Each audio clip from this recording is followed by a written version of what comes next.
Alors, moi, ce qui m'a plu au départ, c'était le challenge, effectivement, de ce rôle, puisque Fred me l'a proposé en me disant, voilà, j'aimerais que ce soit toi, mais je voudrais que tu fasses toutes tes cascades toi-même. Donc, en premier lieu, il y a eu ça. Il y a eu aussi le côté ovniesque de sa proposition, c'est-à-dire une série de kung-fu marxistes. Je me suis dit, il faut être quand même complètement taré pour faire ça.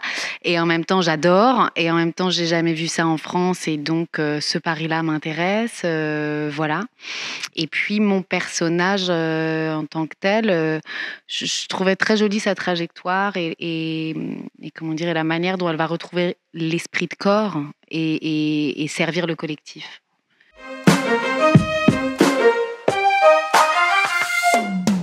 Eh ben, on fait beaucoup de sport. Oui, c'est sûr que c'est vraiment un grand écart. J'avoue que comment dire, les dreads, les costumes, le maquillage m'a quand même beaucoup aidé pour trouver ma chine.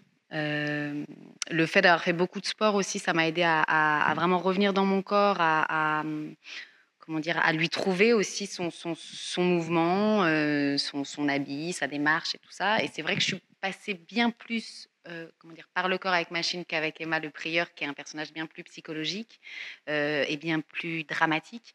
Machine, c'est un personnage plutôt mutique à côté. Et donc, c'était vraiment deux approches différentes, aussi bien dans la construction au préalable, quoi, que dans, voilà, après même dans l'incarnation.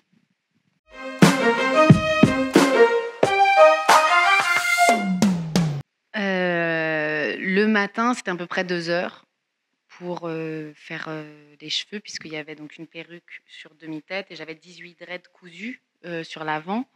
Ça prenait un peu de temps. Et le maquillage, généralement, ils me maquillaient aussi au départ, vraiment tous les deux pour qu'on gagne du temps. Et les tatouages, qui sont des tatouages semi-permanents, c'est des tatouages qu'il faut refaire tous les 10 jours. Donc voilà, je passais mes samedis, parce que ça met quand même beaucoup de temps, comme j'avais tout le bras fait, plus tout le dos. C'était au moins 5 heures pour le bras, 4 heures pour le dos. Voilà.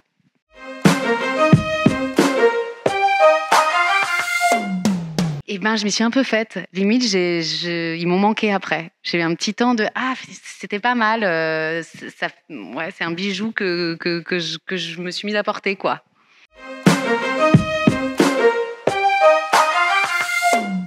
Bah, moi, j'en ai quelques-uns des petits. J'ai pas envie de passer 3 heures au maquillage tous les matins pour les cacher, donc j'ai pas envie de m'en faire plein. Mais c'est vrai que j'aime beaucoup ça.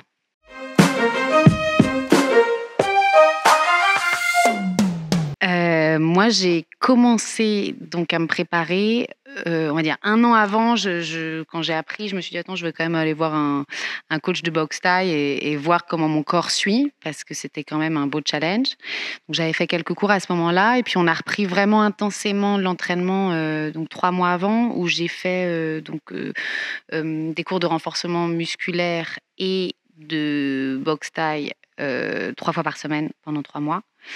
Et le mois qui a précédé, le tournage, là, j'ai fait tout mon apprentissage de cascade, donc avec Manu Lanzi, où on a fait, donc 1 semaine, 10 jours de formation cascade. Et parce qu'il faut savoir que c'est quand même effectivement, les cascades, tu donnes pas spécialement toujours tes coups en fonction des axes de caméra. Faut un peu capter, en plus déjà d'arriver à bien mettre tes mouvements, faut aussi capter où en fonction d'où se situe la caméra, comment tu dois donner tes coups pour que ce soit crédible et tout ça. Donc ça, et puis on a fait 1 semaine d'apprentissage de chorégraphie. Et sachant que dans cette semaine-là, on n'a pas pu voir toutes les bastons du film. Donc après, on apprenait aussi parfois le matin, pendant 1 heure avant d'aller tourner la scène de baston du jour ou la veille, voilà, des scènes qui nous manquaient.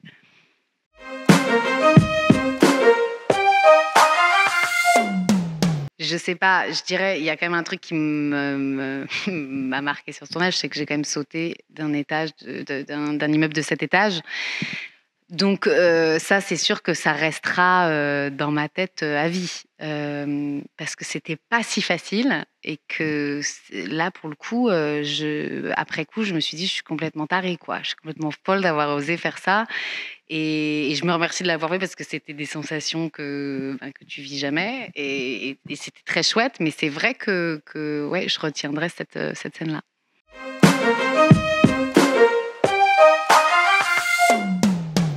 c'est vrai que moi, j'ai beaucoup aimé les personnages de Clint Eastwood. Ça a été un peu aussi une ligne voilà, pour mon personnage, mais aussi Equalizer, beaucoup.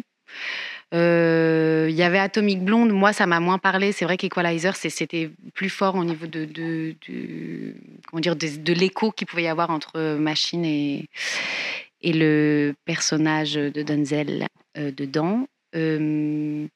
Après, il y a tous les films de Stéphane Brisé aussi qui ont beaucoup inspiré la série. Moi, ça m'a inspiré pour l'ambiance qu'il y a effectivement avec la CGT, dans l'usine et tout ça. Donc, c'était pas mal aussi d'avoir vu tout ça parce que c'est un temps qui n'est pas le même que les temps des cascades, des bastons qu'on peut avoir dans les films de Bruce Lee. Mais c'est vrai que c'était un mélange de plein de références très diverses.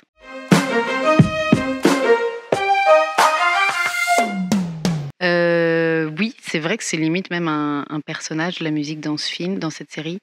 Hem, Parfois en plateau, on mettait même la musique sur les scènes de bagarre pour justement dynamiser, pour qu'on ait le ton, et le rythme des bastons, et donc ça m'a évidemment aidée et puis après, effectivement, elle écoute aussi des magnétos, de sa grand-mère avec, enfin souvent des musiques, qui la replongent dans un état ou la mettent dans un état ou l'accompagnent ou racontent des choses de sa vie.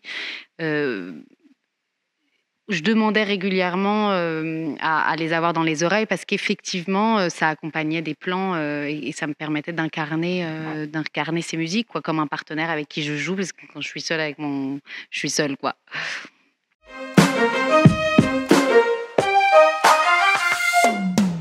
Bah, ça s'est fait assez naturellement, en fait, ça a été très fluide, avec Joey Starr. On a fait une première lecture ensemble avec Fred, voilà, qui était une première lecture et puis on s'est rencontrés vraiment, en plateau et en fait, voilà, ça a matché très vite donc il y avait pas, hem voilà, c'était hyper fluide, je pense qu'on avait aussi un ADN commun de jeu. Il y a quelque chose qui est assez organique, voilà, chez lui comme chez moi, et donc ça s'est très bien répondu, un truc à se renifler aussi qui appartient aussi vraiment à nos personnages.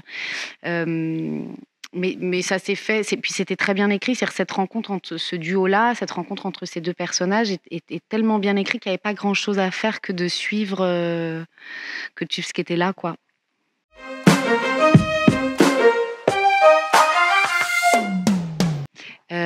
Oui, alors cette année, je me suis aussi remis beaucoup dans l'écriture, ce qui est quelque chose qui a fait, beaucoup partie de ma vie, mais que voilà, que j'avais du mal à garder en 1er lieu. Donc ça, c'est beaucoup revenu et puis là, je vais partir, pour un téléfilm pour Netflix, enfin un film Netflix, de Nicolas Cuche. On repasse à la comédie.